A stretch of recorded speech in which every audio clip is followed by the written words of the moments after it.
이제 부처님 말씀과 공부 86조 지난번 연결되는 부분을 한번 읽어보고 그 다음으로 넘어가겠습니다. 사람의 말과 행동은 그 사람의 생각을 나타낸다. 마음속에 악함을 품으면 말과 행동이 거칠어지지만 마음속에 착함을 품으면 말과 행동이 너그러워진다. 콩 심은 데 콩 나고 팥 심은 데 팥 나듯이 말과 행동이 거친 사람은 악의 과보를 받게 되고 말과 행동이 너그러운 사람은 선의 과보를 받게 된다. 그것은 몸뚱이에 반드시 그림자가 따르는 것과 같다. 이게 이제 부처님께서 가장 쉽게 이제 법을 설하실 때, 시론, 계론, 생천론 이렇게 해서 이제 가장 이제 낮은 근기의 일반인들에게 일반 세상사에 대한 법칙, 인과응보의 법칙, 말 그대로 콩 심은 데 콩 나고 팥 심은 데 팥 난다 하는 가장 어떤 현실 세계에 대한 기본 법칙, 이것을 이제 설명하시고 계신 거죠. 그래서 이게 너무 단순한 법칙이지만 우리가 평소에는 망각하기 쉬운 이야기죠. 습관적으로 욕하고 습관적으로 남을 헐뜯고 또 습관적으로 남을 비방하고 또 이렇게 좀 잘 나가는 사람 보면 질투하고 이게 의외로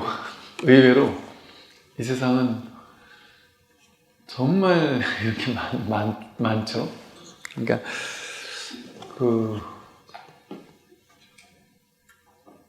이제 뒤에도 나오는데 수희찬탄이라고 나오는데 뭐 잘하는 사람이 잘하는 꼴을 못 보는 사람이 너무 많죠. 그래서 너무 잘하면 이게 이제 찬탄해주면 그게 내공덕이 돼버리는데 그걸 이제 뭐 질투하고 욕하고 또 나는 그렇게 못하는 거에 대한 어떤 뭐 이런 것 때문에 자꾸 나랑 비교를 하는 거예요. 이게 나라는 게 따로 없는지를 안다면 그가 나고 내가 그인데 그를 욕하는 건 나를 욕하는 거거든요. 반드시 나에게서 나가는 거는 이게 이 법에서는 나가고 들어오는 게 없습니다. 안팎이 따로 없습니다. 인과가 둘이 아니거든요. 그 말은 내가 상대방에게 욕하는 거는 100% 내가 나 자신에게 욕하는 건 줄 모르는 거예요. 너무 단순한 부처님께서 이렇게 아주 쉽게 설명해 놓으신 건데 내가 말하는 말의 습관, 남들에게 이렇게 말하고 저렇게 말하고 좀 거친 말을 한다. 그대로 자기에게 하는 말이에요. 그러면 빠르면 이제 공덕이 좀 있는 사람은, 복과 지혜가 좀 있는 사람은 나쁜 업을 짓잖아요. 그럼 그 과보를 빨리빨리 받는단 말이죠, 금생에. 그러니까 내가 나쁜 짓을 하니까, 나쁜 말을 하니까 바로 나에게 나쁘게 돌아오는구나, 이렇게 빨리 깨달을 수 있어요. 근데 업장이 너무 지중하고 업장이 너무 받을 게 많은 사람은, 큰 사람은 지금 안 받는단 말이에요, 과보를. 그러니까 자기가 나쁜 짓을 하는데도 별로 나쁜 결과가 안 오니까 이거 뭐 별거 아니네. 내가 처음 한번 나쁜 짓 하기가 쉽지, 그 다음 한 번 물꼬를 터버리면 그 다음부터는 한 번 해도 이거 뭐 할만한데? 사기 한 번 치고 도둑질 한 번 했는데 안 걸렸다.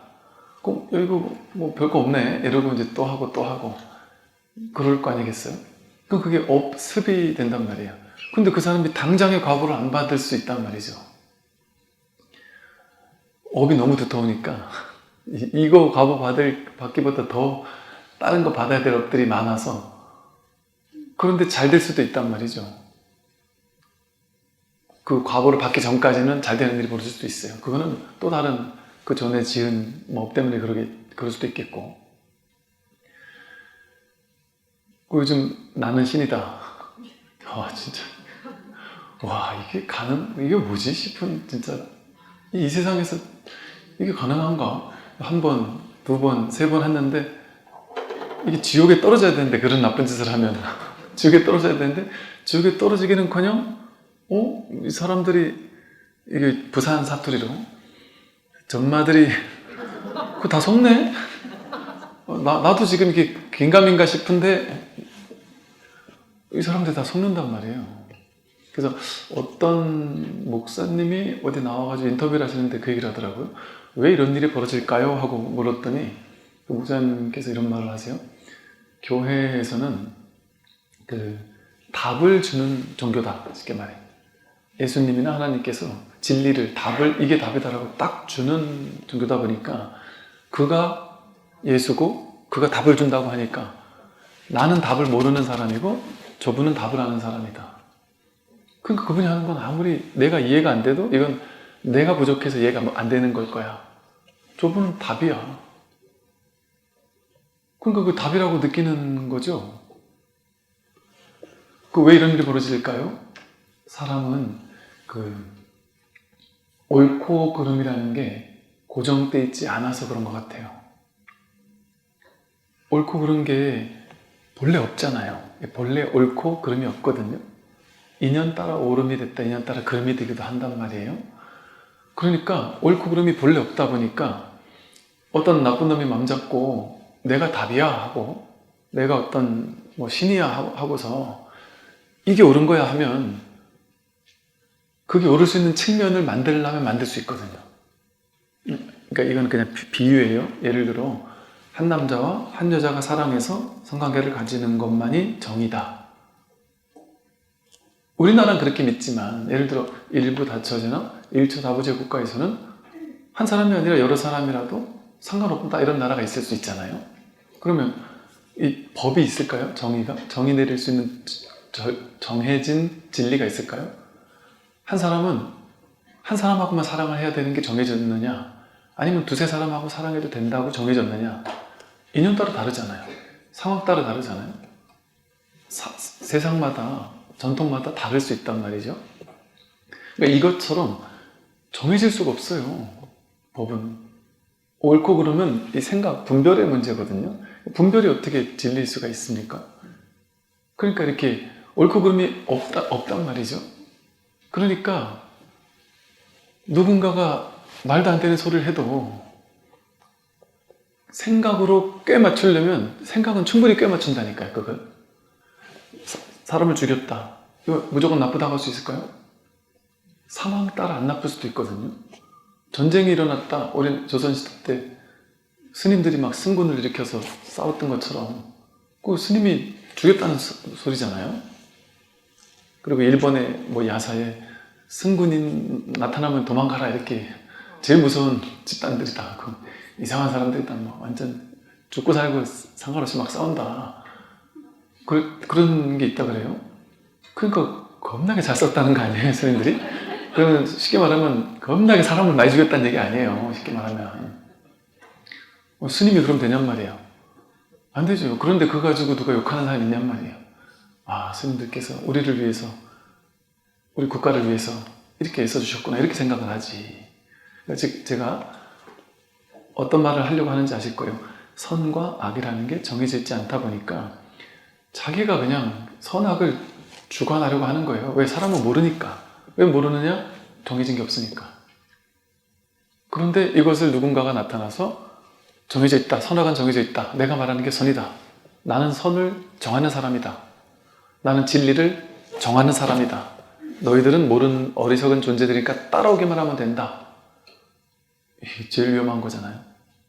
제가 지난번에 말씀드린 것처럼 사실은 공자도 약간 이런 식이었다 그러죠. 정명론이라고 해서 바른 게 무엇인지를, 정의를 딱 내려주는 사람, 성인은 정의를 내려주는 사람, 답을 정해주는 사람, 인의예지 뭐 사단 이래가지고 옳은 것이 뭔지를 탁탁 정해줘서 성인 정해주는 사람이고, 일반인들은 배우고 학습해서 성인이 정해준 그 길을 잘 따라가는 사람은 성인과 가까운 좀 높은 훌륭한 사람으로 하고, 그렇지 못한 사람은 아주 수준 낮은 사람으로 한다. 이게 어리석은 생각인 거예요. 성인이 정해주는 사람이라는 게, 그렇게 해서 정한 법칙이 그게 올바른 법칙일까요? 절대적인 선이거나 이럴 수 있냔 말이죠. 본래 절대적인 선이나 악이 없어요. 그런데 상대적으로 봤을 때 야, 이게 그래도 사람 죽이지 마라, 이런 건 누가 봐도 진리가 있잖아요. 그러니까 몇 가지를 얘기를 한단 말이죠. 5개, 10개 뭐 이런 것들 얘기를 해서 무조건 절대적으로 따라라. 그렇게 하면 이제 사람이 차별이 된단 말이에요. 일단 그 기준을 정해놓은 성인과 우리 중생이 둘로 나뉘죠. 불이법이 아니죠. 그리고 중생들 사이에서도 계급이 나뉘어요. 이걸 잘 따르는 사람과 못 따르는 사람. 계급적 차별이 나뉜단 말이에요. 이게 모든 진리에서 가장 위험하다고 여겼던 거거든요. 둘로 나누는 게 가장 어리석은 거예요. 근데 벌써 이렇게 성인은 답을 주는 사람이라는 것 자체가 얼마나 어리석은 생각이에요? 답이 있어야 답을 정하죠. 근데 우리가 그러니까 이 부처님 가르침에서는 이걸 제대로 믿으면 그렇게 이제 그런 게 잘 없잖아요. 불교, 그러니까 제가 불교는 종교도 그럴 수 있어요.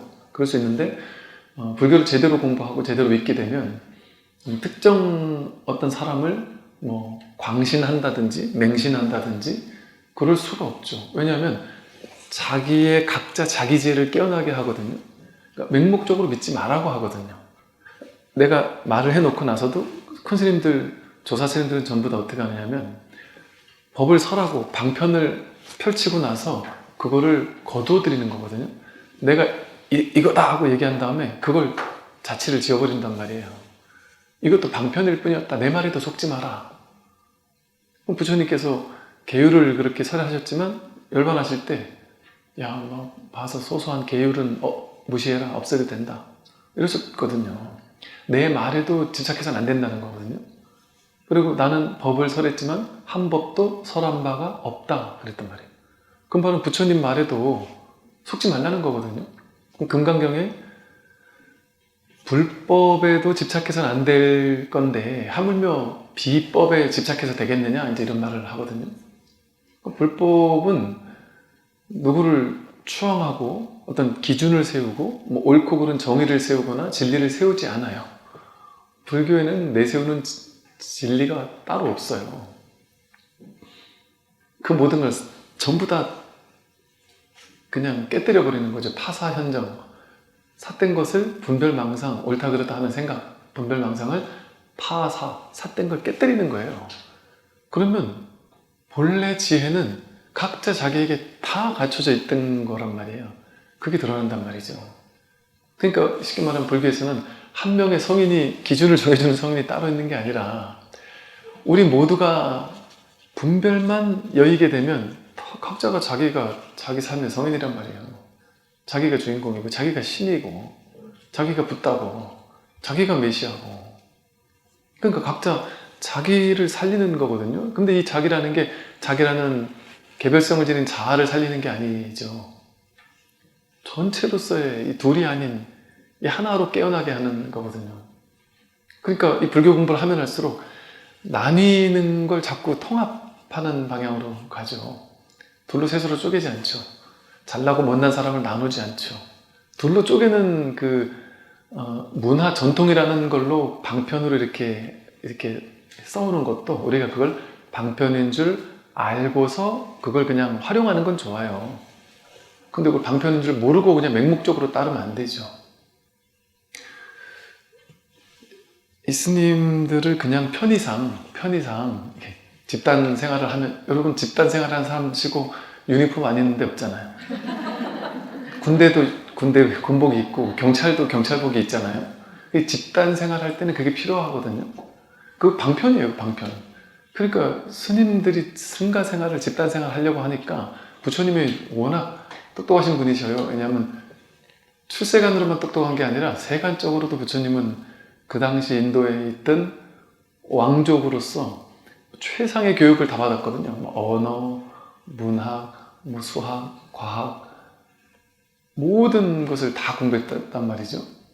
그러니까 그 똑똑하신 분이 이 승가가 점점 커지니까 그거를 어떻게 하면 잘 유지할 수 있을까를 하시면서 그런 걸 만들어낸 거죠. 그냥 이렇게 집단을 유지하기 위한 이런 어떤 승복이라는 유니폼과 그 당시 뭐 그냥 삭발하고 그런 사원 집단이 뭐 본래 그렇게 많이 했으니까 거기서 힌트를 얻어서 이런 좋은 점들은 좀 활용하면 좋겠다.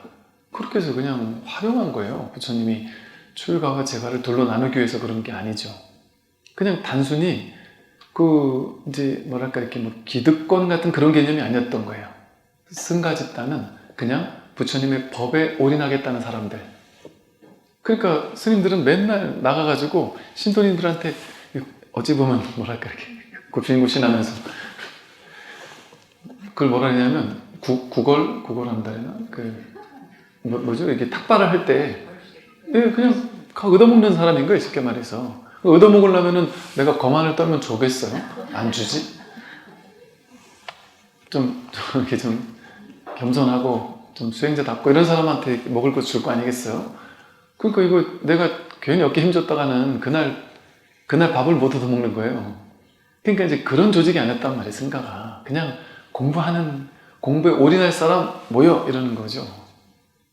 그 여기 안에서 이제 계율을 만들어 놓고 이제 이 정도의 어떤 방편이었지. 그래서 우리가 그걸 알면 되는 거죠. 아, 이건 방편이구나. 출제가 혹은 뭐 어떤 절에서도 뭐 나름 이렇게 계급이 있을 거 아니에요. 뭐 이제 방편으로 오래 다니신 분들은 뭐 이렇게 회장, 총무 뭐 내지는 무슨 신도회 간부들도 있을 것이고 뭐 나름 이렇게 평신도도 있을 것이고 그럴 거 아니겠어요? 근데 그걸 이제 역사가 이어오면서 그걸 오해하면 안 된단 말이죠. 그건 편의상 어떤 쓰는 방편이지 그걸 가지고 진짜 도리라고 생각하면 안 되는 거죠. 그래서 이거는 부처님처럼 온전하게 깨닫고 나면 점점 더 분명해지는 거죠. 아, 정말 도리 아니구나. 정말 그러니까 탁 깨닫고 나면은 내가 일반 중생들 조금 밑으로 놓고 내가 원탑이 되는 게 아니고 그래서 야, 난 깨달았다. 저 어리석은 중생들 말이지 이렇게 되는 게 아니고 이거 내가 깨달아가지고 뭔가 군림하고 싶었던 사람들 입장에서는 이게 어이없는 일이 벌어지는 거예요. 깨닫고 나서 내가 이제 원탑이 되고 싶었는데 깨닫고 나니까 이렇게 실망스러울 수가. 나 혼자 내가 깨달은 사람이 돼야 되는데 그렇게 되고자 했던 내가 사라진단 말이에요. 그래서 이제 전부 다 부처구나. 전부 다 부처구나. 깨닫지 못해도 부처예요. 깨닫지 못해서 그렇지 부처를 100% 활용하고 100% 쓰고 부처 아니면 부처는 자기의 본래 살림살이거든요. 살림살이란 말은 살림살이 없으면 하루도 밥을 먹고 살 수가 없잖아요. 가장 필수라는 말이에요. 필수. 이게 없으면 살 수도 없다는 거예요. 내가 살아있을 수도 없는 거예요. 밥 해먹을 가재도구와 같은 거라서 이게 없으면 우리가 살아있을 수조차 없는 거예요.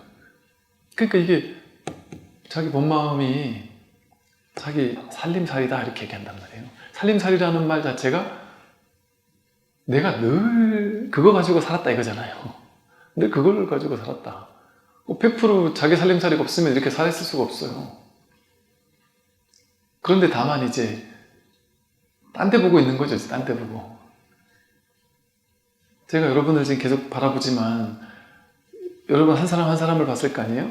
안경알을 보지 않았던 것처럼 평소에는 안경알은 신경도 안 쓰고 사니까 밖에만 초점이 맞춰지니까 우리 카메라 초점이 보면 여기에 초점을 맞추면 이 앞에 있는 건 이제 안 보이잖아요. 안 보이다 여기 초점을 맞추면 이제 줌 렌즈로 여기 초점을 딱 맞추면 요거는 보이는데 뒤에가 확 날아가 버려요. 뽀얗게 안 보이는 것과 같단 말이죠. 그렇게 우리가 초점을 이 첫 번째 자리에 놓지 않고 그 두 번째, 세 번째 분별에 떨어지는 자리에다가 초점을 그냥 거기에 가져다 놨기 때문에 안 보였던 것 뿐이에요. 자기의 본성이 진짜 내가 누군지가. 그러더라도 100% 살림살이를 쓰고 있었으니까. 그러니까 이게 이렇게 차별 없을 수가. 어떻게 이게 동등한 차별 없는 진짜 동체예요. 동체 같은 몸. 이 동체를 깨달을 때 드러나는 게 자비잖아요. 동체 대비심. 이게 진짜 큰 자비거든요. 난 너를 사랑해. 이게 저 선민사상이라는 것 자체가 하나님을 좀 모욕하는 단어 비슷해요. 그게 방편으로 쓰인 걸 거예요. 아니 우리 뭐 이스라엘인들이라든지 내가 선택한 요 민족들만 하나님의 자식이다. 그 하나님을 모욕하는 일이에요. 하나님이 그렇게 얘네만 사랑하고 나머지는 그러면 사랑하지 않는다? 그 하나님을 완전 무시하는 처사죠. 그건 하나님 아니라는 소리예요. 진리가 아니라는 소리를 하고 있는 거거든요. 어떻게 그렇게 둘로 나누는 분이 하나님일 수가 있겠어요.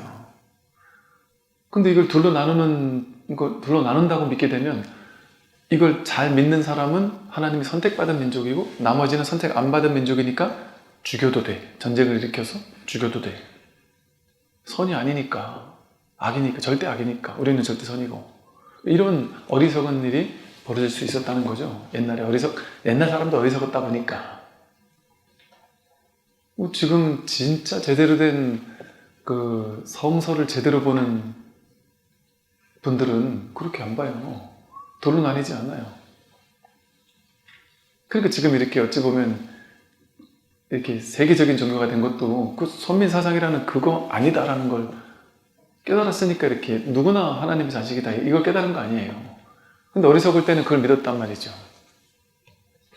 이와 같이 우리가 종교도 성장하고 성숙할수록 정말 둘이 아니구나. 둘로 나누는 발상을 이렇게 방편으로만 임시로 쓸 뿐이지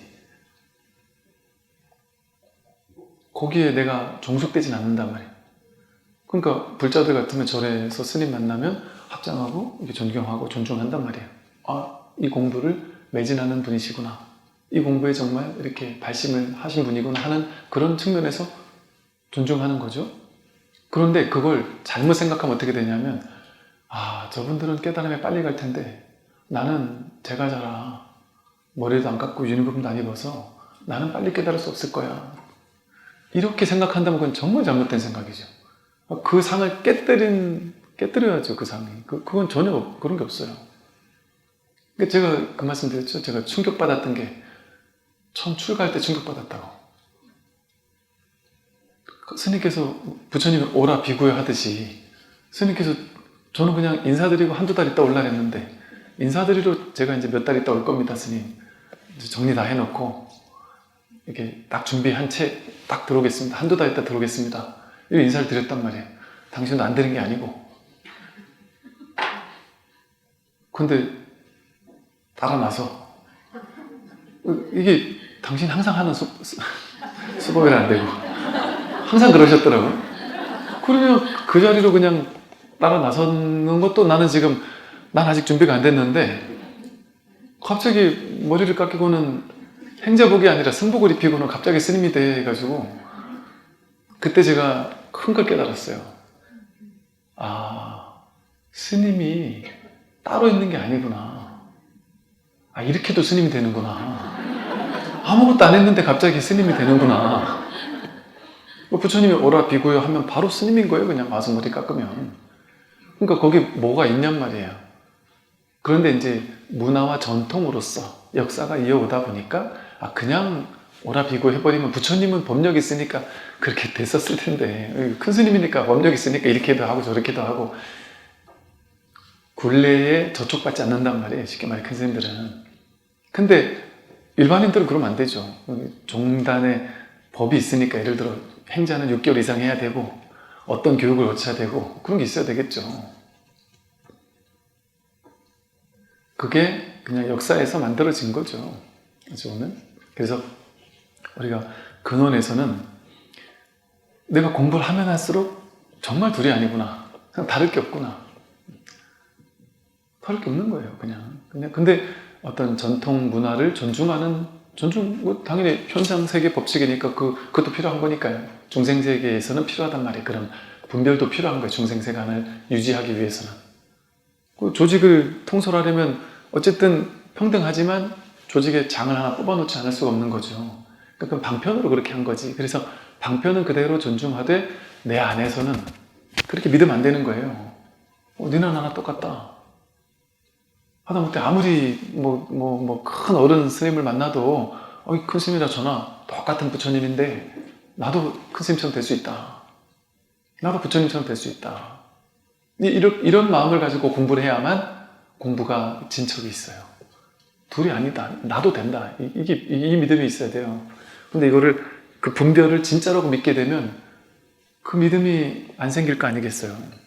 저분들은 선택받은 사람들이니까 먼저 갈 거고 우리는 나중에나 몇 생이나 지나야 되지 않겠나 이렇게 삿된 생각을 할 거 아니겠어요. 근데 지금의 시대를 보면 이게 정말 맞는 것이 서산대사도 그러셨거든요. 서산 스님께서 말법 시대라 승복 입은 도적대들이 막 많다고 하면서 그 사례를 얘기하고 있거든요. 승복 입은 도적대가 어떠하다 하면서. 근데 그런 사람들이 있을 수 있거든요.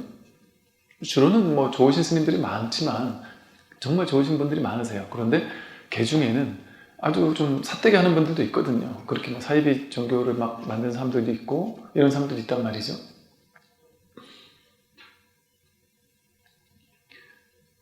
그래서 우리가 뭐랄까 이제 내 마음에서는 아 정말 둘이 아니구나 이런 믿음을 가지고 있어야 돼요. 또 현실을 봐도 진짜 스님이지만 승복은 입고 있지만 성직자라서 종교 성직자 옷은 입고 있지만 정말 하나님이 보시기에 부처님이 보시기에 정말 말도 안 되는 중생 그런 정말 이런 중생도 있을 수 있겠죠.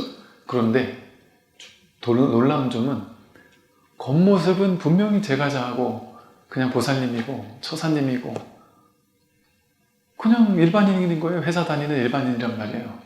그런데 그분의 발심을 보고 그분의 마음을 보면 스님으로서 부끄럽다 싶은 스님을 부끄럽게 만드는 신도님들이 많거든요. 정말 많거든요. 그러면 겉모양에 속지 않는다면 약견, 재상, 비상, 직견열이 상을 깨는 게 불교 아니에요? 상을 빼고 본다면 그 부처님이 그러셨잖아요. 전에 부처님은 말과 생각과 행위를 보고 그 사람을 판단하지 겉모습 보고 판단하지 않는다. 브라만 크샤트리아라고 해서 그 사람은 브라만 크샤트리아가 아니다. 승복을 입었다고 해서 스님이 아니다. 이런 말이죠. 그 사람의 말과 생각과 행동이 정말 수행자다운 사람이냐, 그것이 좌우하는 거거든요. 그러니까 정말 이제 이게 상을 깨고 바라보면 승복 입고 벗고 머리를 깎고 안 깎고 유머와 상관없이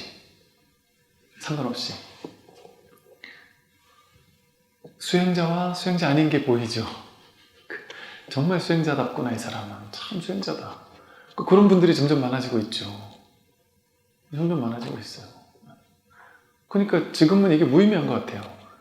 이게 진짜 자기가 얼만큼 마음 발심해서 이 공부에, 왜냐면 제가 옛날에는 그런 게 별로 없었는데 요즘에 보면 분명히 제가 신도님인데 스님보다 훨씬 더 이 발심이 간절한, 내가 반드시 금생에 깨닫고 말리라라고 하는 그 투철한 발심이 저렇게 강할 수 있을까? 야, 진짜 머리만 안 깎았다 뿐이지 저분은 진짜 스님이지. 저게 심출가구나. 그렇게 스님들을 이렇게 뭐랄까 자극시키고 스님들도 경책시키는 신도님들이 정말 많단 말이에요. 그래서 어쨌든 우리가 이렇게 불이법이라는 진실, 여기 이제 가까워져야 되겠다. 그대들이 진리답게 살려면 대장부의 기상을 가져야만 한다. 깨진 그릇에는 좋은 음식을 담을 수 없듯이 자기 분명한 마음의 중심도 세우지 못하고 이리 흔들리고 저리 흔들리면 결코 법다울 수 없다. 그릇이 크고 중심 잡힌 사람은 남들의 말에 현혹되지 않는다. 자기가 살아가는 곳곳에서 주인이 되면 그가 사는 곳이 항상 참됨이 되니 조건에 휘둘리지 말라. 이렇게 나오는데요. 이제 대장부의 기상, 이 대장부라는 게 남자를 얘기하는 게 아니에요. 뭐 보통 사내 대장부 이렇게 쓰다 보니까 남자를 얘기하는 줄 알았는데 그게 대장부가 아니라 대장부는 이 공부하겠다고 마음을 낸 분별에 속지 않겠다고 마음을 내고 발심을 한, 그걸 이제 대장부라고 할 거예요. 이 마음의 중심을 세운다라는 것이 우리는 그 분별에 끌려다니잖아요. 항상 마음의 중심을 세우지 중심이 없으니까 분별에 속아서 이리 끄달리고 저리 끄달리고, 좋아 보이는 거는 더 집착해서 가지려고 마음을 휘둘리고, 갖지 못해서 괴롭고, 나보다 많은 사람 때문에 질투나고, 또 내가 갖기 싫어서 버리고 싶은데 저 사람 만나기 싫은데 자꾸 만나게 될 때 화가 나고 괴롭고 휘둘린단 말이에요. 괴로운 마음에. 그러니까 자기 중심이 없어서 그래요. 분별에 끌려다니니까. 그러니까 이를 휘둘리고 저를 휘둘리는 건 법다울 수 없죠. 그게 왜 휘둘리겠어요? 분별을 따라가니까. 분별을 실제라고 여기면서 그 분별에 끌려다니는 삶을 살게 되니까. 크고 중심 잡힌 사람은 남들의 말에 휘둘리지 않는다. 분별을 현실화시키는 것이 바로 말이거든요. 말. 분별을 더욱더 선명하게 만들어주는 것이 바로 말이고 언어고 개념이에요.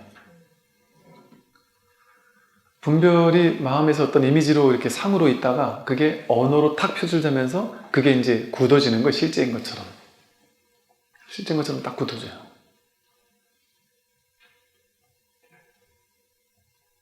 우리는 사람을 판단할 때 사람 판단하기 제일 어렵지 않나요? 이 사람 괜찮은 사람인지 영 아닌 사람인지를 판단하기가 정말 어렵지 않나요? 심지어 10년, 20년 지기 친구인데도 불구하고 아직까지 헷갈리는 사람이 있죠. 때로는 내가 정말 믿었던 사람인데 어느 날 보니까 내가 잘못 생각했나? 이 사람 그런 사람, 내가 생각한 그런 사람이 아니었나? 할 수도 있어요. 그러다 또 이 사람 믿을 만한 사람인가? 몇 년을 지켜봤어도 그게 헷갈리는 사람이 있어요. 그게 왜 그러겠어요? 정할 수 없는 거예요, 사람은 사실은. 근데 우리는 본래가 그렇거든요. 모든 사람은 이 사람 믿을 만한 사람인가? 믿지 못할 사람인가? 인연 따라 상황 따라 달라져요. 이 사람이 한 7, 80%는 믿을 만한 행동을 항상 하다가 본인도 어떤 인연이 처하면 갑자기 1, 20%는 좀 실망을 안겨줄 만한 행동을 할 수도 있어요. 그리고 남들이 보기에는 좋은 행동을 한 건데 내가 보기에는 실망스러울 수도 있는 거예요. 그럼 이 사람은 계속 유보적인 거죠. 이게 뭐랄까 좀 유보적인 자세가 오히려 열린 자세죠. 근데 우리는 언어를 가지고 딱 규정 지으려고 해요. 그리고 언어는 그걸 규정 지을 수 있는 언어들이 너무 많아요. 그래서 그 사람 어떤 사람이야? 라고 물어보면 우리는 말로 대답하잖아요. 말로 대답해서 믿을만해. 사람 괜찮아. 이렇게 얘기하면 믿을만한 사람으로 딱 낙인 찍힌 거예요. 그럼 그렇게 믿어버려요. 그랬다가 나중에 당해버리면 더 크게 믿은 사람한테 내가 더 크게 당했다고 하기도 하고. 말이라는 것이 그렇게 그 사람을 규정해버리는 거예요. 근데 또 그렇게 믿었다가 그렇게 내가 아주 좋은 사람이라고 듣고 말로 해서 믿었는데 나중에 누군가가 충격적인 사실을 알려주는 거예요. 모든 사람이 전부 다 이 사람은 훌륭한 사람이라고 다 하고 막 완전히 막 떠받드는 사람이었는데 그래서 그 말로 이 사람은 메시아야, 이 사람 훌륭한 사람이야 이렇게 다 모두가 다 그렇게 규정해서 그걸 믿고 살았는데 어느 날 누군가가 나타나서 야, 그 사람 메시아가 아니라 미친놈이야 이렇게 얘기하면 이제 충격인 거죠. 이게 진짜일까? 가짜일까? 해서 그 둘 중에 하나를 선택한단 말이에요. 사람은 진짜인가 아닌가 둘 중에 하나 선택한단 말이에요. 말이라는 게 이렇게 이거 아니면 저거를 선택하도록 만드는데 여러분 스스로를 돌이켜봤을 때 어떨까요? 여러분 스스로가 모두에게 좋은 사람일 수 있을까요? 저는 모두에게 좋은 사람일 수 있을까요? 아니죠. 부처님은 모든 사람에게 좋은 사람이었을까요? 아니죠. 부처님 때문에 너무 괴로웠던 사람들이 많았죠. 그 당시 성직자들은 부처님을 다 싫어했을 거니까 일단 그 깨달은 사람의 존재는요, 깨닫지 못한 성직자들에게 있어서 제거 대상 1호입니다. 요즘 같으면 감옥 가니까 안 되지만 옛날 같으면 감옥 안 가잖아요. 소리 소문 없이 없앨 수 있잖아요. 당연히 제거 대상 1호 아니겠어요? 밥그릇 뺏는 사람이니까. 진짜 깨달은 사람이라고 소문이 나기 시작해버리면 어떻겠어요? 나머지 사이비 이상한 종교는 다 무너지는 거 아니겠어요? 밥벌이가 안 된단 말이에요. 그 부처님이 실제로 제거 대상 1호였단 말이에요.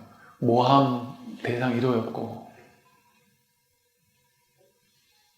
실제로 그것 때문에 그 당시 막 소문이 나기를 목건년이 신통제리라 야, 우리가 부처님을 어떻게 할 수가 없어. 목건년이 신통제일이라서 목건년이 신통을 써버리면 우리는 다 죽는다. 그러니까 이게 목건년을 먼저 죽여야 되겠구나. 저놈만 죽이면 부처님도 힘쓸 수 없겠구나. 그랬단 말이죠. 근데 나중에 아마도 모르긴 해도 그러지 않을까요? 부처님이 목건년에게 신통을 쓰지 말라고 했단 말이죠. 그건 도가 아니다. 그러니까 그걸 알고서는 이제 야, 목건년만 제거하면 불교도 아무것도 없다. 이러지 않았겠어요? 이렇게 뭔가 이렇게 언어라는 것 자체가 어떤 분별을 강화하는 역할을 해요. 정해진 게 아무것도 없습니다. 여러분 자신이 진짜 좋은 사람인지 진짜 나쁜 사람인지 자기도 모르는 것처럼, 또 진짜 좋은 사람이 맞더라도, 내가 봐도 나는 참 좋은 사람이야 하더라도 자기 생각은 자기는 보고 있잖아요. 자기 생각 속에 막 욕심 많고 화도 나고 별거 아닌 걸로 질투하고 이런 내가 없나요? 보인단 말이에요, 그런 생각들이. 그리고 정말 훌륭하고 훌륭한 생각을 하는 사람도 있죠. 근데 그런 사람이라고 할지라도 누군가에게 상처 줄 수 있죠. 누군가에 상처 줄 수 있는 거예요. 부처님이 누군가에 상처 줄 수 있는 것처럼. 너무 맑고 깨끗하면 더러운 사람들에게는 정말 질투의 대상이고 정말 나쁜 놈처럼 보인단 말이에요. 그 존재 자체가 나를 끌어내리는 것처럼 막 느껴진단 말이죠. 그러니까 누군가에게는 우리는 나쁜 사람일 수도 있단 말이에요. 근데 그런 걸 가지고 어떻게 나는 이런 사람이라고 규정할 수 있어요? 정의 내릴 수 있습니까? 정의 내릴 수 없어요. 사람은. 우리는 그래서 있는 그대로라고 하는 거예요. 여여. 그냥 그럴 뿐이에요. 그럴 뿐. 이러할 뿐이지. 보면 볼 뿐이고 들으면 들을 뿐이고 어떤 말을 이런 말을 했던 걸 들을 뿐이고 볼 뿐이고 그런 것이지, 그 사람이 이런 사람이야 저런 사람이라고 이렇게 규정져 버리기 시작하면 그게 분별의 시작이란 말이죠. 근데 우리는 언어, 개념, 말 가지고 분별을 하고 또 남들이 나에게 하는 말에 휘둘린단 말이에요. 왜? 분별을 따라가니까. 분별에만 끌려다니며 사니까. 그러니까 우리들의 삶을 가만히 보면 참 당황스럽게도 남들이 나를 어떻게 볼까에 어마어마하게 신경 쓰며 사는 삶이죠. 남들이 나를 어떻게 볼까? 이게 되게 중요해요, 사람들에게는. 그게 좋다 나쁘다는 얘기라기보다 그게 이제 어느 정도는 그러고 살 수 있는데 그게 너무 과도하면 자기를 너무 힘들게 만들죠. 자기를 너무 막 힘들게 만들 수 있어요. 저 사람이 나한테 욕하는 사람이 있거든요, 어디 가도. 그 말이 자기에게 너무 큰 타격을 입히면 안 되잖아요. 근데 마치 내가 내 인생을 사는 사람이 아니라 나는 약간 탤런트처럼 나는 남들에게 좋게 보이는 사람이 되기 위해 사는 사람처럼, 남들이 나를 어떻게 보느냐가 내 인생에 내가 어떤 사람인지의 가치를 증명하는 것이라고 믿는 것처럼 우리 그렇게 믿고 있거든요. 남들이 한 명이 너는 이상한 놈이야 그러면 제가 좀 이상해 이렇게 하다가도 몇 명이 반복해서 비슷한 얘기를 하면 내가 그런 사람인가 보다 이렇게 믿어버려요. 자기가 아니어도. 그래서 그런 데잖아요. 내가 옛날에 나는 분명히 나쁜 짓을 안 했는데 여러 사람이 너가 그 짓 했어 계속하면 자기도 헷갈리는데요. 내가 진짜 그랬나?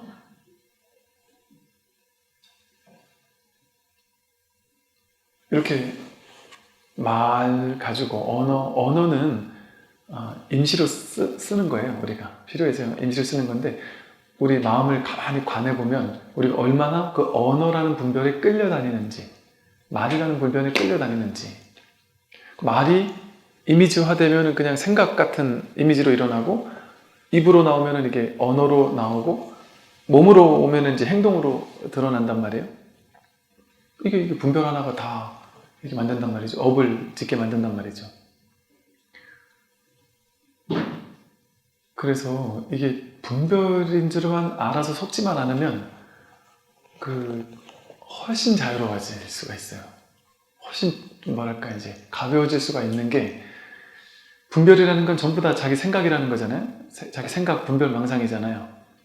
근데 우리는 스마트폰을 보다가 어떤 안 좋은 기사를 보면서 이 모든 기사를 볼 때 기사를 보자마자 우리 머리는 자동 반사적으로 이 기사를 어떻게 읽냐면 있는 그대로 읽지 않아요.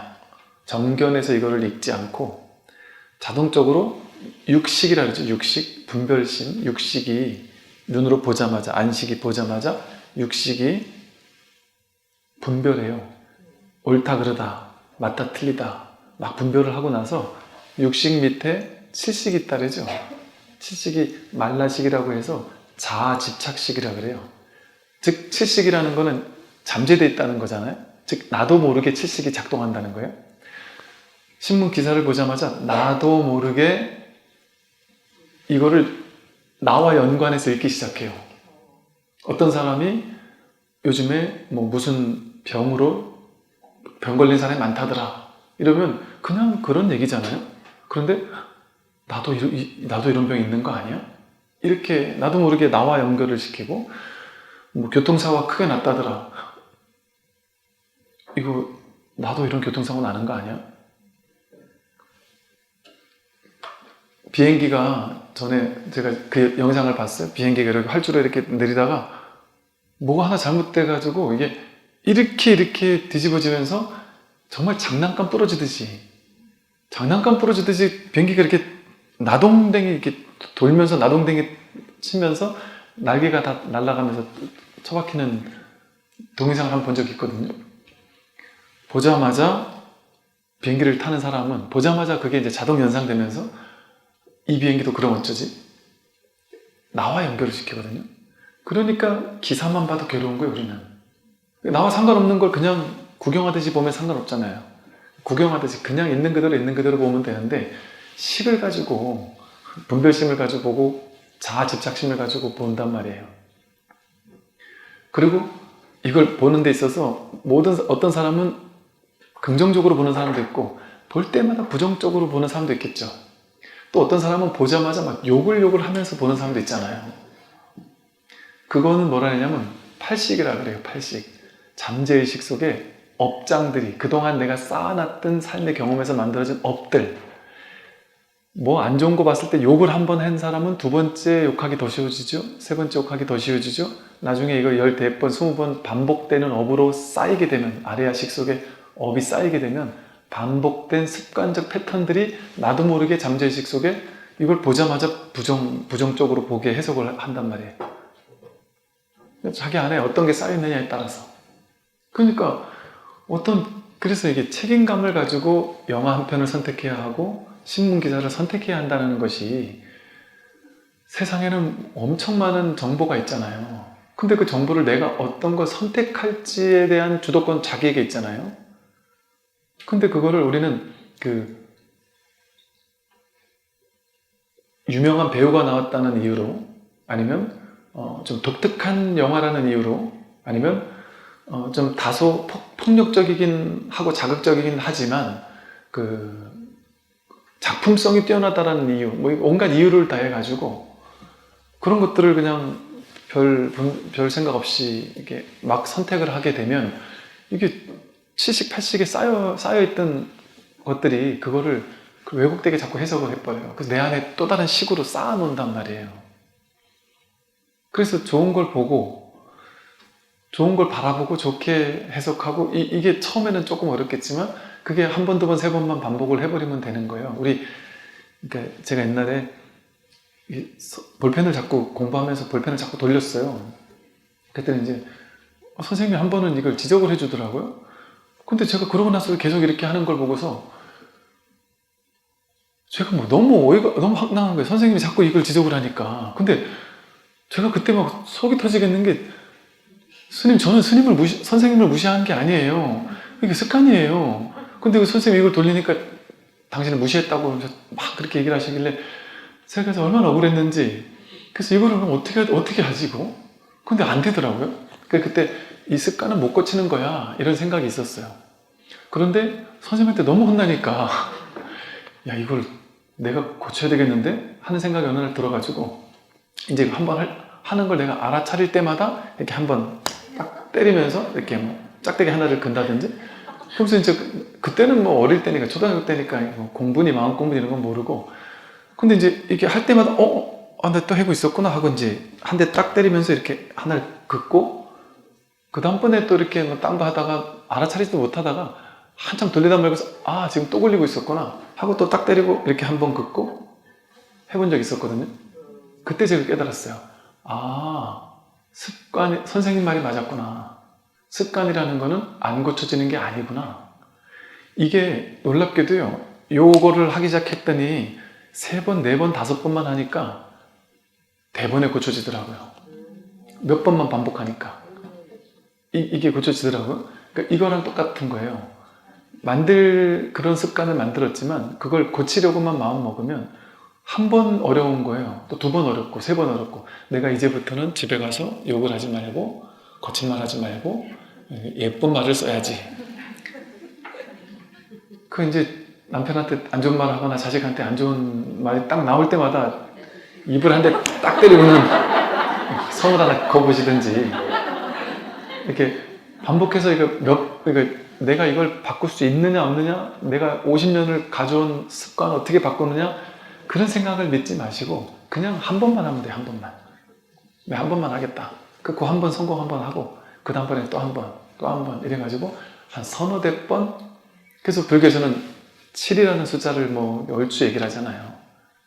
우리 7읽기도 77에 49, 49제 한 3번에서 7번만 하겠다 하는 마음으로 그냥 바꿔보는 거예요. 그냥 바꿔보기 시작하면 그 분별이 처음엔 어렵고 2번째 조금 쉽고 3번째 약간 더 쉽다가 4번, 5번, 6번 하면 점점 쉬워져서 그게 이제 습관으로 굳어지는 거예요. 아래아식으로 쌓이는 거예요. 말 예쁘게 하는 습관이 아래아식으로 쌓인단 말이죠. 손찌검 하는 습관 이게 한 번, 2번, 3번 하면 이게 잦아든단 말이죠.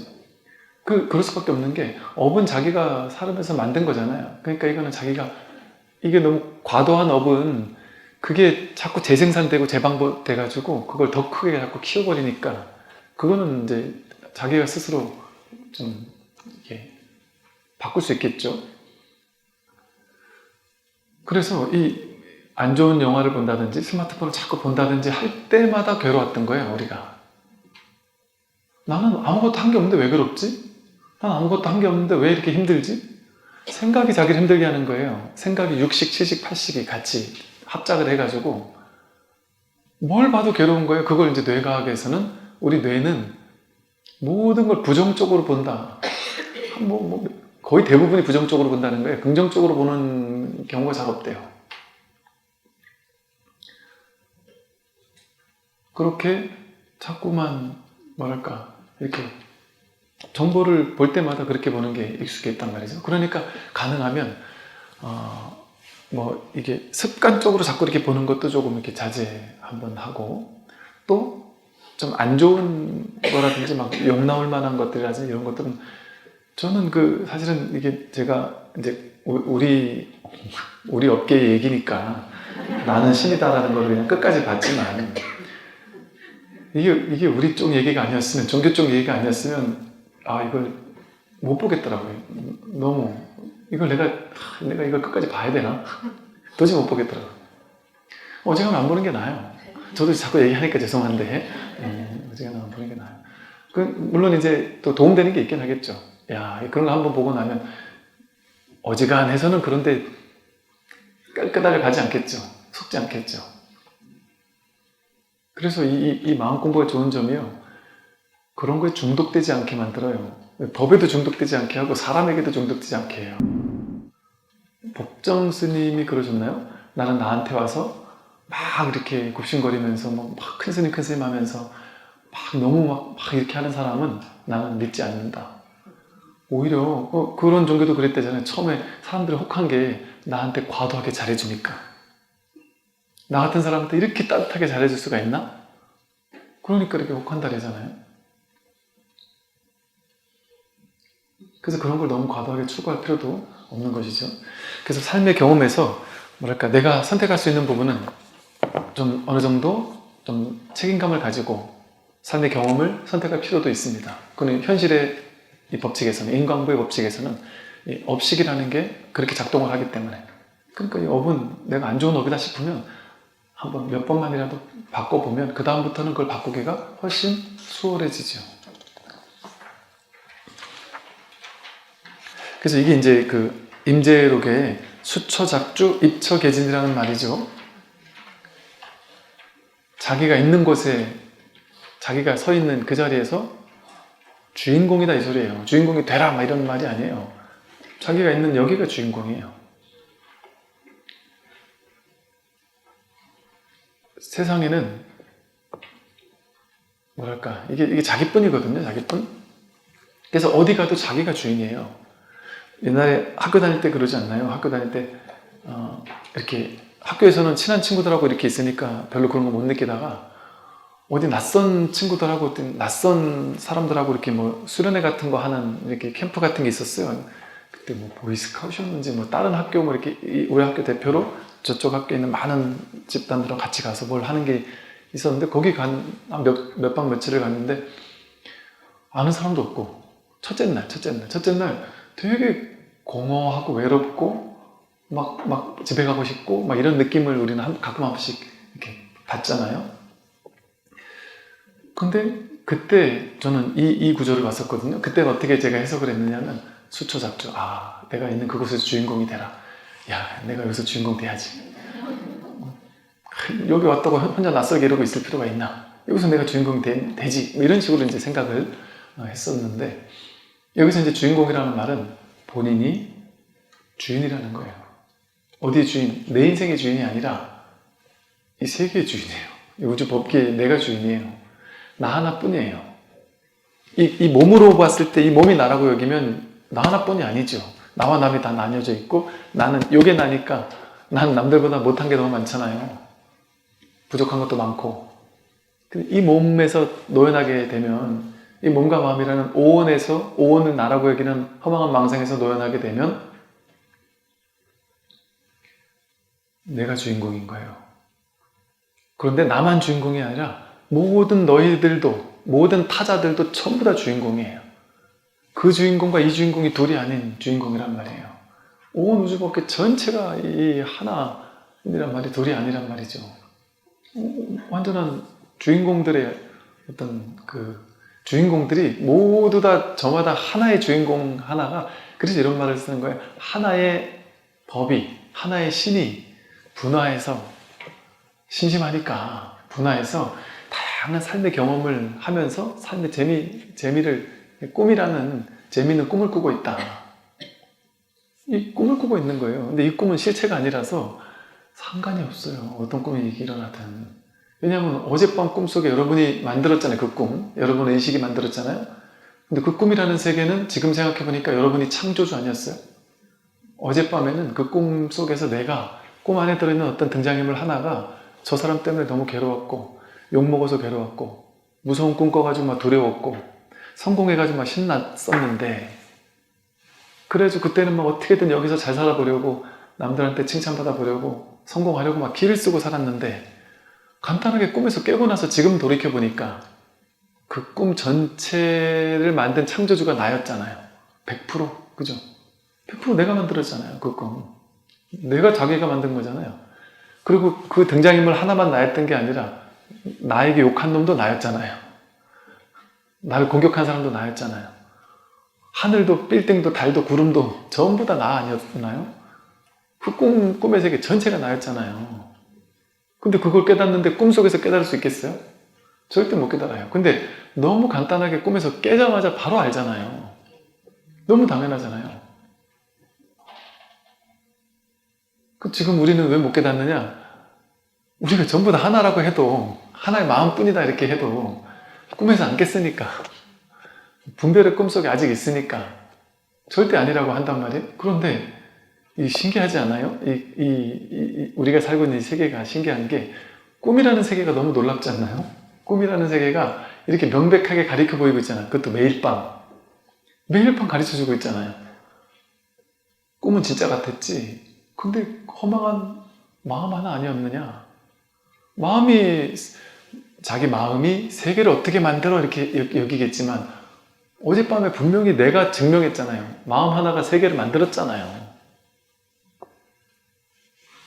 여러분 뭐 프랙탈이라고 하던가 이렇게 모든 것은 작은 뭐 우리 세포 안에를 뚫고 들어가면 이 뭐 이렇게 원자핵 옆에 이렇게 전자, 양성자, 중성자가 막 이렇게 돌고 돌잖아요. 이게 꼭 이 미세하게 안으로 들어갔을 때 보이는 이 세포 모양이 저 우주와 똑같다잖아요. 태양계를 도는 것도 똑같다잖아요. 이게 다 반복된다는 건 가장 작은 것 속에 담겨있는 패턴이 가장 큰 것 속에 있는 패턴과 이렇게 계속 반복된다.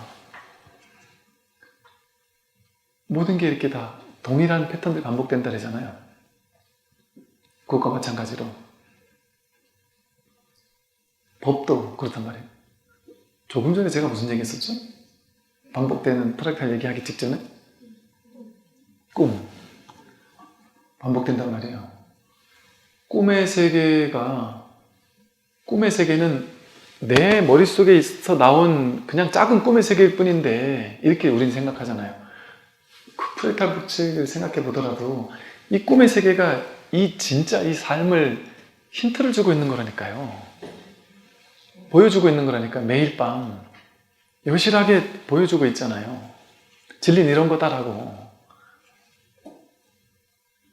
그 동일한 일이 여기 지금 이렇게 벌어지고 있잖아요. 우리는 지금 꿈속에 있으면서 꿈에서 아직 깨지 않았으니까 죽었다 깨나도 쉽지 않겠지만 그냥 이게 쉽지 않은 것도 아니고 이게 너무 당연하잖아요.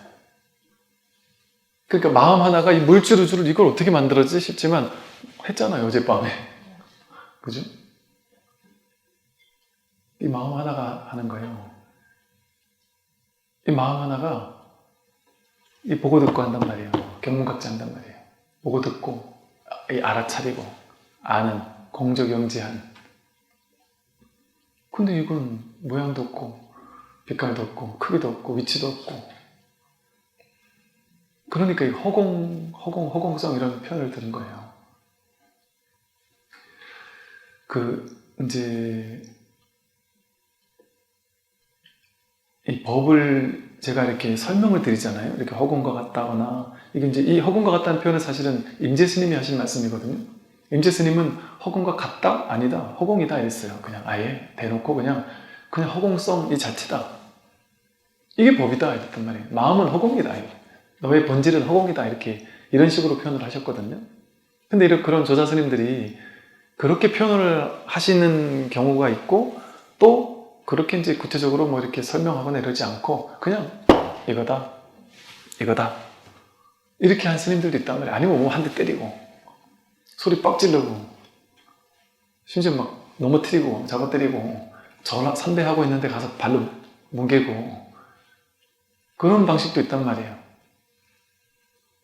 그걸 원하면 이제 한 대 얻어맞으러 가시면 돼요. 어디 뭐 그렇게 해주는 데 있으면. 그런데 선의 초기에 육조 스님도 그랬고 황벽 스님도 그랬고 임재 스님도 그랬고 마조 스님도 그랬어요. 이 법을 이렇게 자세하게 설해 줬거든요. 그런데 이제 이 공부에 이제 확 완전히 들어와 있는 사람에게는 이제 그게 구체적으로 설할 필요가 없어요. 이제 완전히 여기 공부할 사람이니까. 그 사람에게는 이 격가지를 이제는 좀 안 해도 된단 말이에요. 그리고 그냥 바로 너 아직도 모르겠느냐 하고 이제 다그쳐도 된단 말이죠. 그러니까 이제 초기에 그렇게 가르치다가 어느 정도 이제 그걸 통해 공부가 된 제자들에게 나중에 이제 뭐 온문 스님이나 뭐 이런 스님들이 칼과 방을 쓰면서 이렇게 했던 거예요. 그래서 이 자상하게 설해주는 거, 그러니까 이것도 필요한 이유가 뭐냐, 이게 좀 필수적으로 필요한 이유가 뭐냐면, 그래서 우리가 선과 교가 함께 선교 겸수를 해야 된다고 하는 게 그거거든요. 분별이라는 건 뭐예요? 분별심을 가지고, 중생심을 가지고 분별심을 하나하나 만들어간 거 아니에요. 분별 없이 그렇게 만들어졌잖아요. 한 번 하고 두 번 하고 세 번 하니까 반복돼가지고 그게 습관적으로 분별하는 게 굳어진 거 아니에요. 그러면 내 중생심을 가지고 중생의 분별을 만들었잖아요. 그러면 올바른 직견, 불직견이라 그래요. 올바른 직견. 이거 그러니까 임재 스님은 진정견해라 그랬거든요. 진정견해. 참되고 올바른 견해를 갖추어야 한다. 그 불직견을 갖춰야 한다는 말이에요. 그 정견을 갖춰야 한다는 말이죠. 즉 이 몸이 나고 이것만 나야, 느낌, 생각, 의지 이것만 나야, 이렇게 우리는 여태까지 배워왔고 익숙하게 그냥 그동안 그렇게 알아왔잖아요. 그렇게 알아오던 것이 내 분별 가지고 그렇게 공부해 왔던 거잖아요. 그래서 그걸 깨뜨리려면 어떻게 하겠어요? 일단 지견이 열려야 된단 말이에요. 아, 이게 아닐 수도 있구나. 나 아직 깨닫지 못했지만 이게 아닐 수도 있구나. 바른 견해라는 건 내가 생각하는 게 뭔가 오릴 수도 있구나. 여기 마음을 열어보는 거거든요. 근데 그냥 여기에 대해서 아무런 어떤 바른 견해가 없이, 진정 견해가 없이 그냥 무조건 이게 법이야 이래버리면은 어떻게 들어갈 거냔 말이에요. 거기서 어떻게 발심을 할 거예요. 그래서 경전에서 보면 항상 바른 견해, 진정 견해를 갖추고 또 정견을 갖추고. 그러니까 부처님 평생 뭐 하셨어요? 평생 말하신 분이거든요. 평생 걸으면서 사람을 만나서 계속 말하신 분이거든요. 법에 대해서 말했단 말이에요. 그래가지고 깨닫게 했단 말이죠. 그래서 이런 바른 바른 지견, 불지견 이런 것들을 갖추면서 공부를 해나가는 게 중요한 이유예요. 물론 이제 이제 내가 어느 정도 이게 내 공부에 대한 발심과 이런 게 갖춰지고 이랬다면 이제 나중에는 뭐 그런 것들이 내가 이제 다 바른 견해가 섰으니까 그런 게 막 굳이 없어도 알아서 공부해 나갈 수 있겠지만, 그래서 수처작주이니 입처개진해라. 수처작지이고 입처개진이다 이 소리예요. 서 있는 그 자리가 참된 진실의 자리다. 한 번도 진실의 자리를 벗어날 수 없다. 그가 사는 그곳이 항상 참됨이다 말이야. 항상 참됨이다. 어디도 휘둘릴 필요가 없다. 자기가 부처고 자기가 진실이다. 선을 생각하면 선업이요 악을 생각하면 악업이니 한 생각에 천상이 생기고 지옥이 있게 된다. 한 생각도 일으키지 않으면 선업이나 악업도 모두 없어져서 천상과 지옥이라는 분별도 자연히 없어진다. 천상이나 지옥의 본체는 있는 것도 아니고 없는 것도 아니다. 집착하는 범부에게는 천상과 지옥이 있고 집착하지 않는 성인에게는 그 모두가 없다. 한 생각에 천상과 지옥이 있다고 다들 이러잖아요. 깨달은 사람들은 한 생각에 자기 생각 속에 지옥이 있고 천상이 있는 거잖아요. 천상, 지옥이 진짜 어디 있을까요? 그게 어디 있겠어요? 자기에게 있죠. 자기에게. 그러니까 난 지금 자살하고 싶어요 하는 사람, 그 사람은 매일같이 지옥 속에 있지 않나요? 매일 지옥 속에 있는 사람이잖아요. 그리고 자기 생각을 믿는 사람은 매일같이 지옥에 있어요. 자기 생각을 믿고 있는 사람은. 근데 그 생각에서 탁 놓여놔 버리면, 그러니까 이게 자기를 지옥으로 만드는 거는 간단해요. 생각 하나를, 어떤 생각이라도 그 생각 하나를 딱 줘버리면 그게 나를 지옥으로 금방 갖다 주거든요. 예를 들어 그냥 아무 문제가 없었는데 나는 그냥 별 생각이 없었어. 그냥 평온하게 행복하게 그냥 나는 문제없이 잘 살고 있었어요. 그 지방의 어떤 작은 도시에서 내가 멀쩡한 직장을 가지고 직장 생활하면서 열심히 돈 벌어서 아이도 지금 건강하게 잘 크고 있고, 그래도 열심히 벌어가지고 어렵게 작은 아파트라도 하나 어떤 장만해가지고 아주 행복하게 아무것도 부러울 것 없이 너무 행복하게 살고 있어요. 그러다 이제 명절이 돼서 서울에 있는 친구가 내려왔어요. 옛날에 나보다 못하다고 생각했던 친구가 내려와서 그 친구가 막 얘기를 하는 거예요. 야, 사람은 서울에 가야 돼. 내가 서울에 가니까 너 옛날에 그 아파트 얼마에 샀지? 나도 그 돈밖에 없었는데 그걸 가지고 서울에 샀더니 이렇게 비싸졌어. 내가 서울에 사니까 여기저기 이런저런 일이 벌어졌고, 너 지금 여기서 이게 만족스럽지만 이거 너 어리석은 생각이다. 이게 뭐 만족이냐. 너 돈 그거 벌어가지고 너 어디 사지도 못한다. 예를 들어 이런 얘기를 하는데 그것도 아주 기분 나쁘게 막 무시하면서 얘기를 하기 시작했다. 옛날에 내 가방 들던 애인데 만약에 그랬다. 그래서 이제 그날 갑자기 충격을 받았다. 예를 들어. 그렇지 않아도 저놈 내가 꼴보기 싫었던 친구인데 저렇게 잘 되니까 막 너무 화가 나는데 나를 완전히 무시하면서 자기가 막 잘된 얘기를 하면서 나를 막 무시했다. 근데 그러고도 그냥 막 그런갑다 하고 지나가는 사람이 분명히 있죠. 그죠? 아, 그래. 너랑 나는 가는 길이 다르네. 열심히 잘 해라. 하고 많은 사람도 있는데, 걔 중엔 이런 사람이 있겠죠. 어느 날 그 사람을 만나고 오고 나서 갑자기 괴로워 죽겠는 거죠. 막 화도 나 죽겠고 저놈을 어떻게든 이겨야 되겠다는 생각도 들고 저놈이 나를 무시했다. 이걸 어떻게 돌려줄 수 있지? 이렇게 막 분노할 수도 있단 말이에요. 분노에 막 무시했다고 생각하면서. 근데 그러고 나면 갑자기 지옥이 될 수도 있어요. 그게 이제 예를 들어 보살님이었다. 그럼 이제 집에 와서 남편이 평소처럼 집에 와서 씻고 밥 줘 하는데 평소 같으면 고생했지 하면서 맛있는 밥 이렇게 차려줄 텐데 오늘따라 저놈이 돈도 못 벌어오고 말이지. 응? 뭐가 하다부터 천하부터 열까지 다 마음에 안 들 수도 있단 말이에요. 그러면서 갑자기 지옥으로 바뀔 수도 있어요. 자기 한 생각을 믿었을 뿐인데. 비교에서는 자기 한 생각을 믿었을 뿐인데 사실은 우리가 빌 게이츠를 부러워하지 않잖아요. 빌 게이츠와 나와 아예 달라 이러니까 걔가 아무리 부자라도 뭐 우리 부러워하지 않잖아요. 똑같은 이 지구별의 80억 인구 가운데 한 명이에요. 빌 게이츠나 그 친구나. 똑같은 지구별 전체에 있는 80억 인구 중에 한 명 아니에요? 근데 남들은 79억 9천 그 모든 사람에게 질투 안 하면서 왜 이 사람한테만 하냔 말이에요? 그거는 자기가 한 생각 일으켜서 내가 만든 거잖아요. 너는 나의 경쟁자야. 난 너는 이겨야 되겠어. 죽었다 깨어나도 너한텐 내가 복수해야 되겠어. 이거 실체화 시켰잖아요. 그게 복수는 나의 힘이 돼가지고 누군가에게 복수하기 위해서 평생을 바치는 사람 있죠. 글로리. 이제 물론 그 가해한 놈들은 나쁜 놈들이 아니란 소리가 아니에요.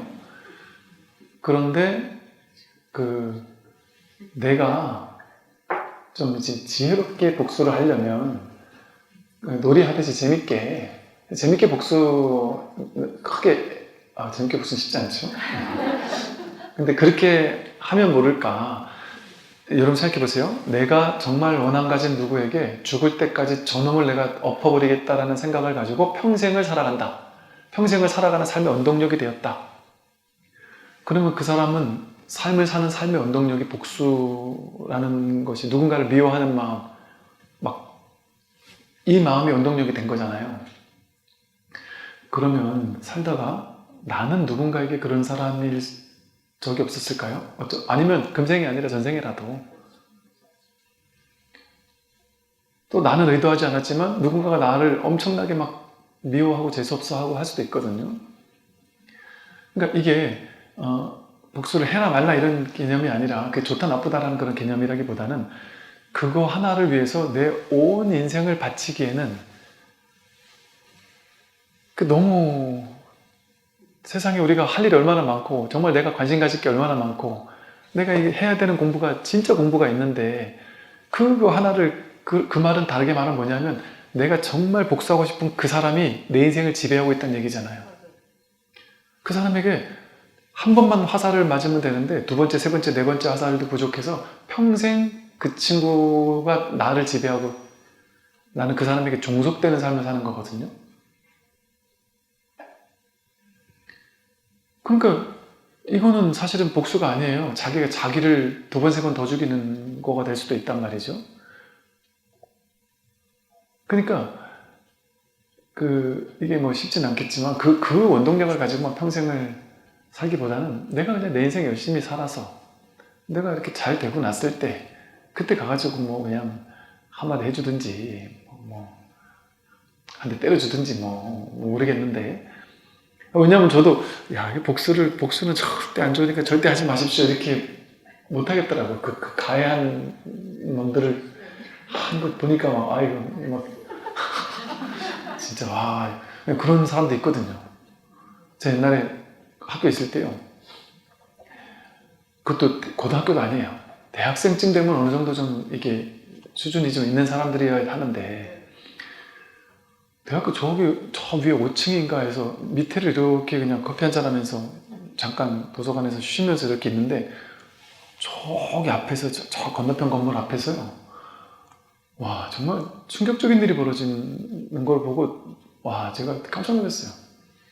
남자애 둘이 이렇게 서 있는데 이쪽 남자애가 저쪽 옆에 있는 남자애를 정말 영화에서 나오는 것처럼 그냥 뺨을 막 계속 갖다가 때리고 저쪽에는 그 앞에서 계속 맞고 있는 거예요. 그러니까 그런 걸 보면서 야, 사람이 참 저럴 수도 있구나. 저런 사람들도 있구나.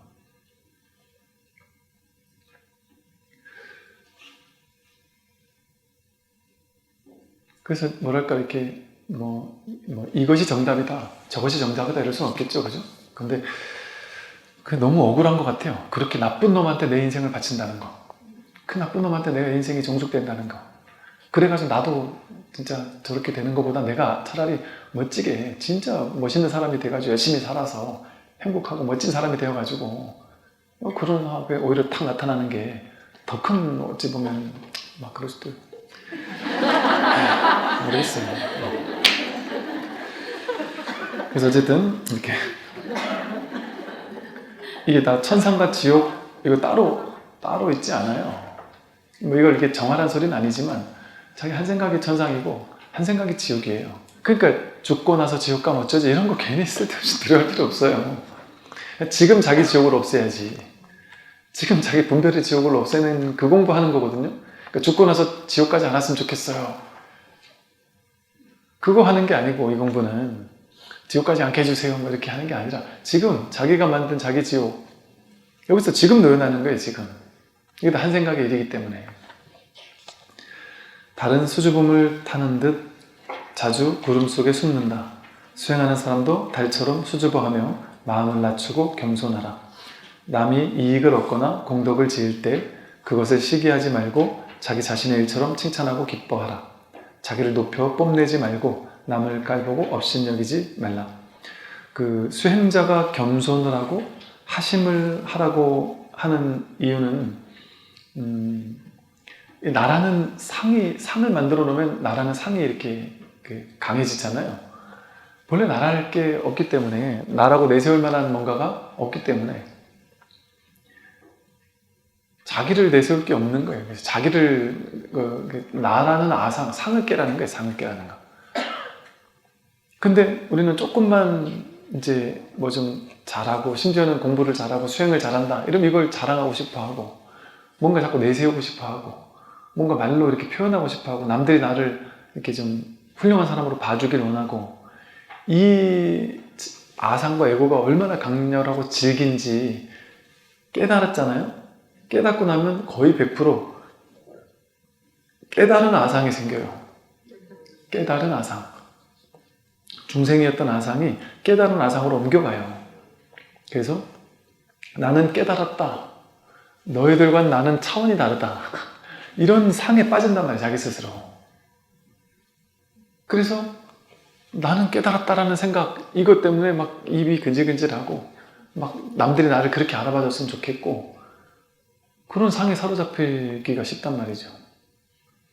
그래서 딱 이 자리를 확인하고 나자마자 스승들이 제자들에게 무슨 말을 하냐면 그래서 무건이 나온 거예요. 무건. 스님들이 이렇게 무건 편말 달고 한동안 있는 이유가 딱 깨닫자마자 무건 달아주기가 제일 좋은 적절한 시기예요. 그때 이제 날뛰거든요. 이게 막 그냥 이 법을 확인한 거에 대한 어떤 흥분도 있고 뭔가 막 말하고 싶고 또 정리하고 싶고 머릿속에서. 그러니까 무건은 말만 무건하라는 게 아니라 생각도 멈추라는 거거든요. 그래서 잠시 그 고요히 있는 시간을 가지라는 거예요. 그 속에 그냥 충분히 있을 수 있는 시간을. 섣부르게 막 말로 해가지고 이렇게 얘기하지 말라는 것이죠. 그래서 그때는 잠시 하심하고 나를 내려놓고 침묵 속에서 그냥 좀 있으라고 하는 거예요. 자기가 잘났다고 여기는 생각을 믿잖아요. 잘났다고 여기는 생각을 믿는 것 자체는 마음속에 어떤 마음이 있는 거냐면 나는 잘났고 높여도 되는 사람인데 상대방은 낮추고자 하는 둘로 나누는 차별심, 분별심이 가득한 사람인 거거든요. 그러니까 내가 잘났다 하는 사람, 나는 깨달았다 하는 사람은 아주 어리석은 사람이죠. 철저하게 둘로 나누고 있잖아요. 나는 잘났고 깨달은 사람이고 상대방은 못났다, 깨닫지 못한 사람이다. 이렇게 둘로 나누기 때문에 스스로의 어리석음을 드러내는 것밖에 되지 못하는 것이죠. 남이 이익을 얻거나 공덕을 지을 때 그것을 시기하지 말고 자기 자신의 일처럼 칭찬하고 기뻐하라는 게 우리는 잘 안 되지만 이거 진짜 안 되죠. 그리고 남들이 잘할 때 좀 찝찝하고 짜증스럽고 겉으로는 이제 어쩔 수 없이 축하한다고 이렇게 하는데 속으로는 결코 축하가 안 되더란 말이죠. 그래서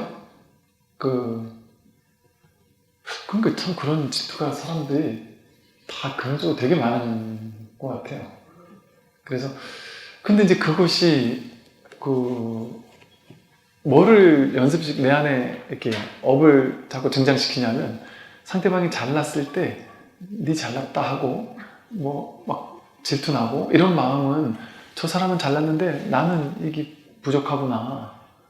그러니까 자꾸 둘로 나누어 가지고 저 사람은 부럽고 네 잘났다 이런 생각에서 그 이면에서는 나는 못났다라는 거, 나는 저렇게 되지 못했구나라는 그 자괴감, 이런 것들을 자꾸 강화시켜서 나를 자꾸 못난 사람으로 만들 수밖에 없는 업식을 만들어내요. 의업이 그 사람이 막 잘났을 때 욕을 하면 그만큼 질투난다는 소리잖아요. 나는 그만큼 못하다는 소리잖아요. 나보다 훨씬 못한 사람이 요만큼 잘하면 내가 훨씬 잘났으니까 야 잘했다 잘했어 이렇게 진심으로 칭찬해 줄 거 아니에요? 그죠? 근데 나보다 너무 잘났으면 칭찬이 안 나오잖아요. 그럼 내가 저 사람보다 훨씬 못하다는 거를 자꾸 나에게 각인시키고 있는 거거든요. 그럼 그게 의업이 돼가지고 나는 못난 사람이라는 게 업식으로 저장된단 말이에요. 쉽게 말해. 그럼 질투하는 마음 자체가 나는 질투하는 사람, 나는 능력 없는 사람, 나는 못난 사람. 그러면 인광보가 어떻게 드러나냐면 내가 그렇게 나는 못났다라는 걸 자꾸 의욕으로 쌓으니까 어떤 과보를 받아요? 그걸 증명해주는 과보를 받아요. 그러려면 나는 계속 못나져야 돼요. 그러니까 계속 못나질 수밖에 없는 현실이 펼쳐지는 거예요. 근데 거꾸로 상대방이 너무 잘했을 때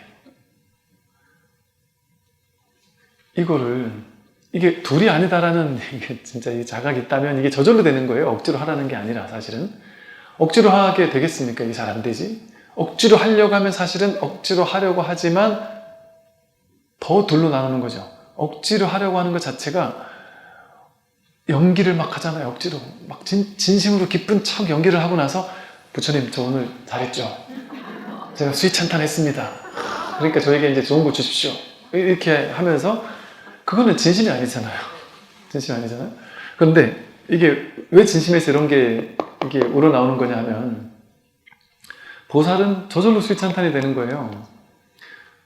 왜냐하면 이게 다 내 일이거든요. 이게 이 법이라는 한마음, 이 허공성의 한마음, 공적영지한 이 한마음, 마음 하나가, 그러니까 이게 좀 쉽게 설명을 하면 마음 하나가 똑같이 여러분 모두의 마음 속에 동등한 마음이 일단 일미진종함시방 일직일체 다지기르잖아요. 한 티끌 속에 이 광대무변한 이 부처님 마음이 고스란히 가득 담겨 있단 말이에요. 한 티끌 속에 우주 전체가 담겨 있다니까요. 그러니까 즉 내 마음이 곧 우주 전체와 다르지 않은 마음이라니까요. 그리고 상대방 마음도 동등한 그 우주법계의 마음, 그 마음 하나예요. 그 마음 하나를 모두가 살림살이로 쓰고 있단 말이에요. 그건 다르지 않은 마음이에요. 그러니까 상대방이 잘한다? 그럼 내가 잘하는 거예요. 진심으로. 정말 내가 잘하고 있는 거거든요. 그래서 상대방이 정말 잘하는 사람, 아름다운 사람, 거룩한 사람, 정말 멋있는 사람, 선행을 잘 베푸는 사람, 뛰어난 사람, 그런 사람을 보면 우리의 존재 본연의 아름다움을 확인하는 거죠. 그렇지. 존재는 본래 이렇게 아름다운 거지. 존재의 본성은 이렇게 멋있는 거지. 이제 음악 같은 거 너무 감동적으로 부르는 음악 한 곡을 들었을 때 정말 너무 감동스럽고 막 찬탄하게 되잖아요.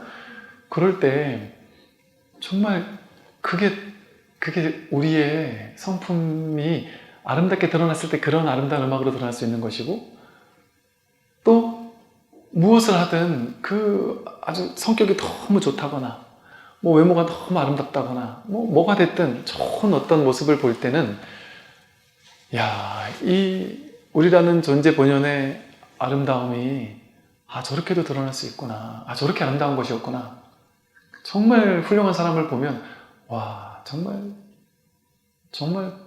또 다른 나가 저런 연극을 펼치고 있구나. 나는 내 안에서 일어나는 이 생각, 막 분노하고 질투하고 욕심 많고 이 생각도 보고 살지만 저 사람을 보면서 나의 저런 측면이 또 저렇게 드러나고 있구나. 굳이 말로 표현하자면 뭐 그렇게 이렇게 설명을 하는 거예요. 그러니까 이런 측면이 있다는 거죠. 그래서 그렇게 되면 그 사람이 진짜 자기거든요. 그래서 진짜 나로 느껴지면 수위찬탄 안 할 수가 없죠. 진심으로 기쁜 거죠. 진심으로 놀라운 아름다움이죠. 와, 이 세상이 이렇게 아름답구나. 세상에 살아가고 있는 사람들 한 명 한 명이 이렇게 아름다울 수가 있구나. 거기에 너무나도 정말 감동스러운 거죠. 한 사람의 아름다운 선행을 만났을 때 너무나도 놀랍게 감동스러운 거죠. 그래서 이게 막 소름이 끼치도록 감동스럽고 정말 아름다움을 느꼈을 때 내가 한 것 같은 동등한 아름다움, 동등한 수희찬탄을 느끼잖아요. 그런데 이 생각이 너는 너고 나는 나야 라고 둘로 나눈 거는 딱 이 생각 하나거든요. 근데 이 생각이 내려놔지잖아요, 그 순간에. 이 생각이 내려놔지니까 본질에는 둘이 없단 말이에요, 원래가. 원래가 너와 나는 둘이 아니란 말이에요. 그 잘난 사람이 나라니까요. 그 훌륭하고 아름답고 멋있는 사람이 나라니까요. 그러니까 내가 분별을 가지고 질투하고 이런 생각 없이 진심으로 수위찬탄을 할 때 예쁜 사람 보면 예쁘다 하면서 이렇게 입이 뭔가 하면서 막 짜증 썼다고 그러는데 진심으로 사람이 어떻게 이렇게 예쁠 수가 있지? 아침에 거울에서 본 걔는 별로 안 예쁘던데 얘는 참 예쁘네. 정말 예쁘다. 근데 그렇게 그래서 이제 이런 표현을 쓰는 거예요. 아름다운 걸 수인찬탄을 많이 하는 사람은 다음 생에 예쁜 얼굴로 태어난다. 그게 다른 말로 절에 부처님 전에 꽃공양을 많이 올리면 다음 생에 예쁘게 태어난다 하는 경전의 내용이 있잖아요. 인과경이 있잖아요. 그 말이 그 얘기예요. 꽃으로 공양 올려서 되는 문제가 아니라 이 세상 모두를 한 송이 아름다운 꽃으로 바라볼 줄 아는 사람, 그런 마음이 어변으로 인연으로 연습되잖아요. 그럼 세상 모든 것이 아름답게 보이는 거예요. 그럼 그것과 같은 파장이 인광부로 나에게 드러난단 말이죠. 그런 사람은 이제 점점 인물도 좋아지죠. 인물도 예뻐지고.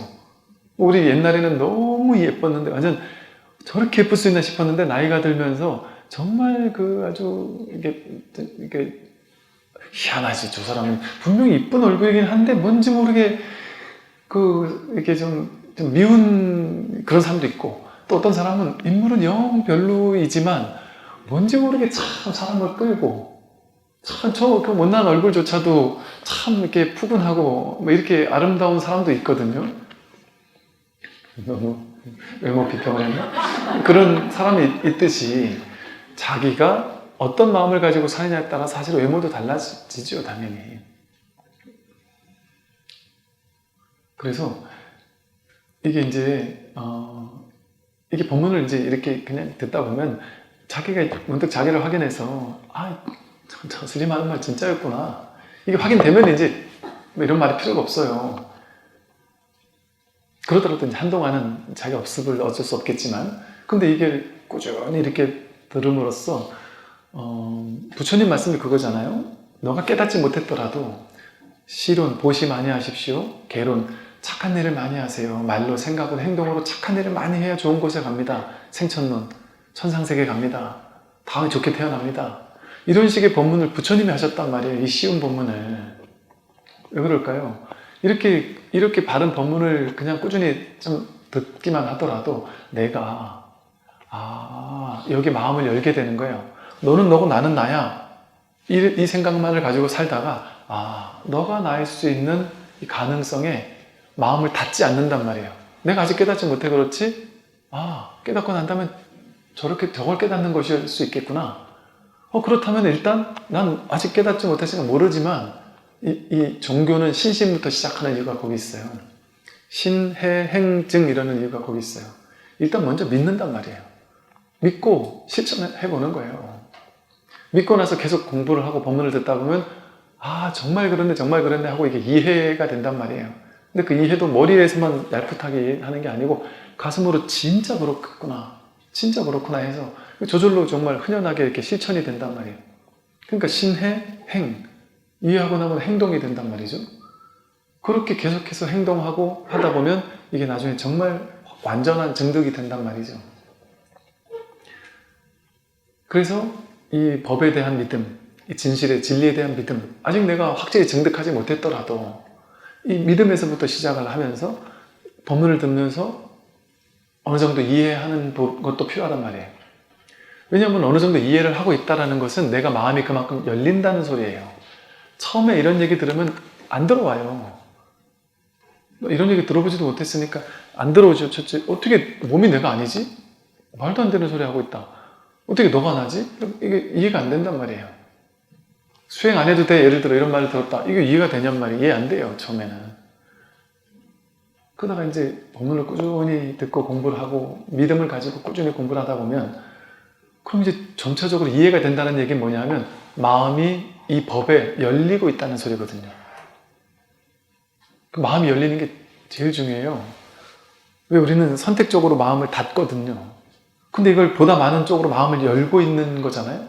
마음만 열어버리면 끝나는 공부예요, 이거는. 왜? 본래는 마음을 열면 진리가 들어오겠지요가 아니라 본래 진리는 이미 와 있는데 내가 닫았으니까 문제이거든요. 그러니까 마음만 열어놔버리면 진리는 본래 있었어요, 본래.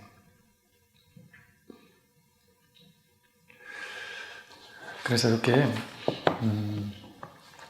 진심으로 내일이구나. 이 세상 모든 일들이 다 찬탄할 일들이에요. 모든 일들이.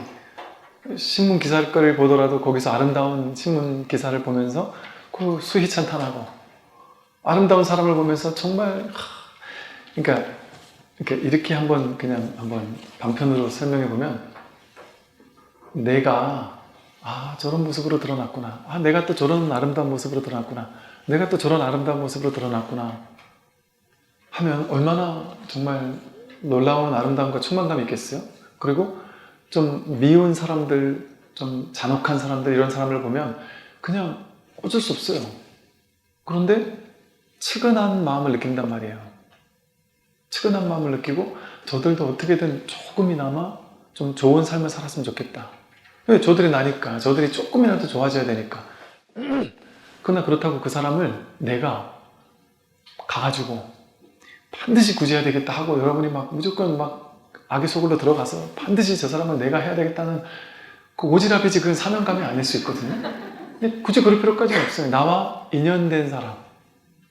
인연된 사람을 완벽하게 구제하겠다는 거 욕심이에요. 완벽하게 구제하려고 생각하지 않고 뭐가 진리와 가까운 거예요. 부처님도 어디부터 시작했어요? 착하게 사는 것부터 시작하라고 했잖아요. 선을 실천하고 악을 짓지 않는 것부터 시작하라 그랬잖아요. 이 공부 시작을 그렇게 한단 말이죠. 그러니까 나와 가까운 사람이 나로 인해서 작은 선이라도 실천할 수 있도록 내가 할 수 있는 작은 어떤 것을 베풀 수 있단 말이에요. 상대방이 싫어하지 않는 선에서, 부담스러워하지 않는 선에서. 작은 거는 할 수 있거든요. 그냥 그 사람을 보면 싱긋 웃어주는 것도, 오늘 되게 행복해 보인다? 오늘 얼굴도 좋아 보인다? 좋은 말 한마디 이렇게 해주는 것조차 그 사람을 조금 밝아지게 만들어줄 수 있잖아요. 그러니까 이거 꼭 법을 전해야지만 법이 아닌 거예요. 부처님도 상대방에게 보시, 애어, 이행, 동사 베풀어주고, 말로, 생각으로, 말로, 행동으로 베풀어주고, 애어, 사랑스러운 말을 해주는 거, 이게 보살의 실천이거든요. 그리고 그들에게 이로운 행을, 작게나마 이로운 행을 해준단 말이에요. 그리고 그가 힘들었을 때 그와 같이 그곳에서 같이 힘들어해주면서 같이 일을 하면서 그들을 구제해주고. 그래서 이렇게 정말 이것은, 이 수위찬탄이라는 것은 정말 이게 왜 불교 경전에 이런 말이 나왔는지가 옛날에는 몰랐어요. 옛날에 그냥 뭐 수위찬탄하면 좋은 값지, 나쁜 게 아니지 이랬는데 좋은 값지가 아닌 거예요. 이게 진짜였구나. 진짜 자기였구나. 그 수위찬탄을 안 할 수가 없는 거예요. 안 할 수가. 그래서 자기를 높여서 뽐내지 말고 남을 깔보고 업신여기지 마라. 자기를 뽐내서 높이려고 하는 그 아상이 남들을 까도뭉개는 생각이잖아요. 남과 나를 자꾸 둘로 나누는 거예요. 나를 자꾸 높이려고 하면 내 마음속에 뭐가 연습되냐면 남들을 깔보는 게 연습돼요. 그럼 마음에 연습된 게 인과응보로, 과보로 나에게 와요. 남들을 자꾸 깔보니까 내 인생에 깔볼 수밖에 없는 현실이 찾아와요. 남들이 나를 깔볼 수밖에 없는 현실. 남들이 나를 깔보려면 나는 무너져야 되거든요. 좌절하고 절망하고 그래야 되거든요. 그래야 사람들이 나를 계속 깔볼 거니까. 그게 내가 남들을 깔본 과거로 그런 과보가 올 수밖에 없는 것이죠. 그래서 불교에서는 상대방을 부처님처럼 높여주고 수위찬탄하고 사랑하고 존중하고 찬탄하는 얘기가 맞나죠. 칭찬하고 찬탄한다. 수위찬탄해준다. 그들의 장점들을 찬탄해 주었을 때 이 작은 것이 불법의 실천이라니까요. 거창한 것만 수행이 아니라. 여기까지 말씀드리겠습니다. 선물해 주십시오.